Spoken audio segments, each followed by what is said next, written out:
ఇదిగోండి Vizag glass bridge. మేమైతే బాగా కార్నర్కి అయితే వచ్చామండి. అమ్మో బ్రిడ్జ్ ఊగుతుంది చూడండి. కిందకి చూస్తుంటే వెయ్యాలంటే ఎలా ఉందో. First step glass bridge. ఇక్కడ నుంచి వ్యూ అయితే అదిరింది. హాయ్ అండి అందరికీ, ఎలా ఉన్నారు? నేను రాధా ద్వారంపూడి. ఇవాళ వీడియో చాలా బాగుంటుందండి. చాలా ఎగ్జైట్మెంట్గా అయితే ఉంటుంది, ఇంట్రెస్ట్గా ఉంటుందన్నమాట. మేమైతే కైలాసగిరి అయితే వెళ్ళామండి. ఎందుకంటే మీకు థంబ్నెయిల్ చూస్తేనే మొత్తం మ్యాటర్ అంతా తెలిసిపోయి ఉంటుంది. మేమైతే గ్లాస్ బ్రిడ్జ్ చూడడానికి అయితే వెళ్తున్నాము.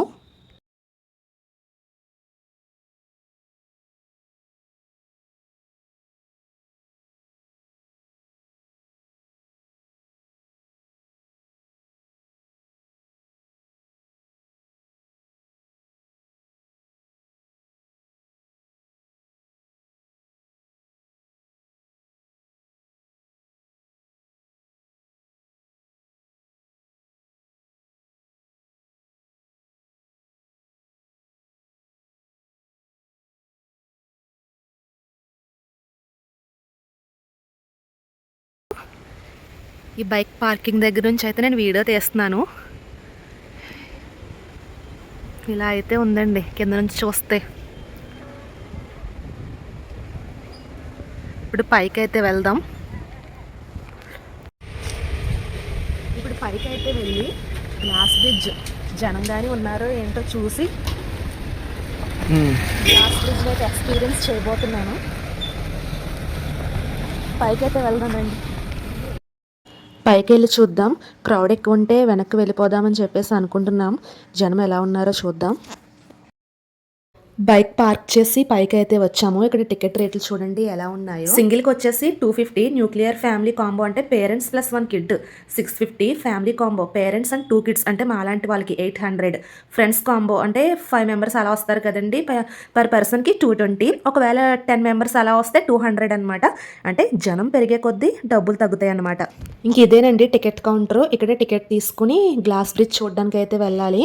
ఇంకొక మాటలో చెప్పాలంటే టికెట్ రేట్లు పెద్దవాళ్ళకి వచ్చేసి 250, చిన్నపిల్లలకి వచ్చేసి 150. అంటే మనం ఎంతమంది వెళ్తున్నామన్న దాన్ని బట్టి కూడా ఇక్కడ రేట్లు ఉన్నాయన్నమాట. ఎంత పిల్లలకైతే 150.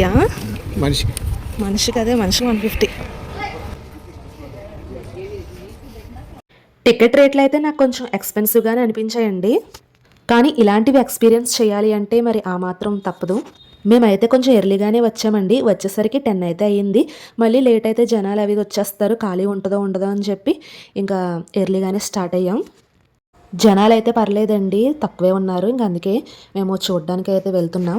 గ్లాస్ బ్రిడ్జ్ లెంత్ వచ్చేసి 55 మీటర్స్ అండి. 40 మెంబర్స్ మాత్రమే అలౌ చేస్తున్నారు. చెప్పులు వేసుకుని అయితే వెళ్ళకూడదు. సాక్స్ ఉంటే సాక్స్ అయితే వేసుకుని వెళ్ళొచ్చంట.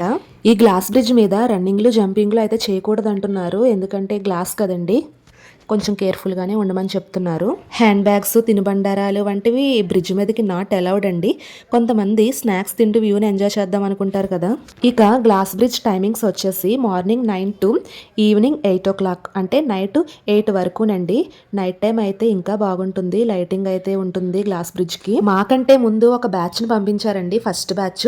ఇక వాళ్ళు వచ్చిన తర్వాత మమ్మల్ని అయితే పంపిస్తారు 40 మెంబర్స్ని. అందుకోసమే మేము వెయిటింగ్ అనమాట. ముందెళ్ళిన బ్యాచ్ అయితే వచ్చేసారండి. ఇప్పుడు మమ్మల్ని అయితే పంపిస్తున్నారు. చాలా ఎగ్జైట్మెంట్గా అయితే ఉంది. గ్లాస్ బ్రిడ్జ్ ఎలా ఉంటుందా ఏంటా అని ఎప్పుడు ఎక్స్పీరియన్స్ అయితే చేయలేదు కదండి. ఎందుకంటే మనకి లోకల్లో ఎక్కడ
అడుగు వేస్తుంటే ఏమైనా అలా ఉంటే భయం వేసినేమో కానీ ఏమీ లేదండి.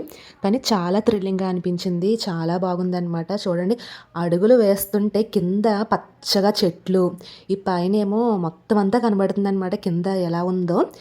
కానీ కొంచెం స్పీడ్గా నడాలి అంటే కొంచెం భయంగానే ఉందండి, చాలా స్లోగా అయితే నడుస్తున్నాను.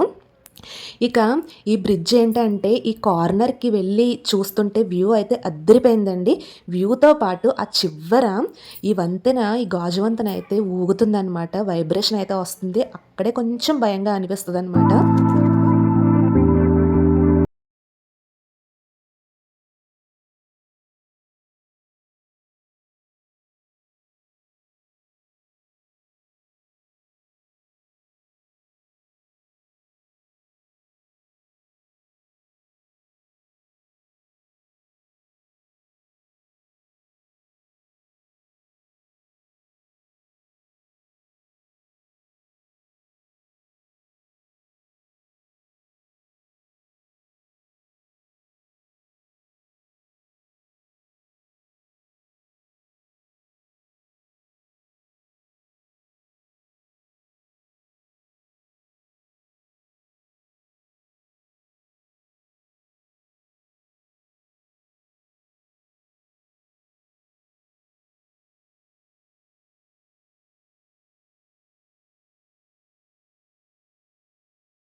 నార్మల్ డేస్లోనే ఇలా ఉన్నారంటే జనాలు, ఇక సండేస్లో అయితే అస్సలు ఖాళీ ఉండదండి. నన్ను అడగాలంటే సండే కన్నా నార్మల్ డేస్లో వచ్చి చూస్తేనే బెటర్, బాగా చూడడానికి అయితే అవుతుంది. తిరుగుతున్నాయి కదా. కైలాష్గిరికి రోప్వే సౌకర్యం కూడా ఉంది కదండి. ఇదిగో ఆ రోప్వే వెళ్ళడానికి ఆ చక్రాలు చూడండి ఎలా తిరుగుతున్నాయో రోప్వే వెళ్ళినప్పుడు. ఇక రోప్వే చూడండి జనాలు దించేసి కైలాష్గిరి మీద ఖాళీగా అయితే వెళ్తుంది, మళ్ళీ జనాలు అయితే ఎక్కించుకుని వస్తుంది. వైజాగ్లో ఎన్ని అద్భుతాలు ఉన్నాయో అండి చూడడానికి. అందులో ఒకటి ఈ గ్లాస్ బ్రిడ్జ్, తెలుగులో చెప్పాలంటే గాజు వంతెన. బ్రిడ్జ్ అయితే చాలా బాగుందండి, ఎవరైనా సరే ఒకసారి ఎక్స్పీరియన్స్ చేసి తీరాల్సిందే. చైనాలో గ్లాస్ బ్రిడ్జ్ ఉందని తెలుసు, అంటే ఫోన్లలో టీవీలో చూస్తాం కదండి. మళ్ళీ తర్వాత మన వైజాగ్లో ఈ గ్లాస్ బ్రిడ్జ్ అయితే చూసాను, అది లైవ్ లో ఫస్ట్ టైం. చాలా బాగుందండి ఎక్స్పీరియన్స్ అయితే. దూరాలు ఎలాగా వెళ్ళి చూడలేం కదండి, కాబట్టి మన దగ్గరలో ఉన్న ఇలాంటి మంచి మంచి ప్లేసెస్ ని విజిట్ చేసి తప్పకుండా ఎంజాయ్ చేసి తీరాల్సిందే. నేను ఇక్కడ ఇలా మాట్లాడుతుంటే నా నెత్తి మీద నుంచి చూడండి రోప్వేలు ఒకదాని తర్వాత ఒకటి వెళ్తున్నాయి వస్తున్నాయి. సో ఇదండి వీడియో. ఈ వీడియో నచ్చితే లైక్ చేయండి, మీ వాళ్ళందరికీ షేర్ చేయండి.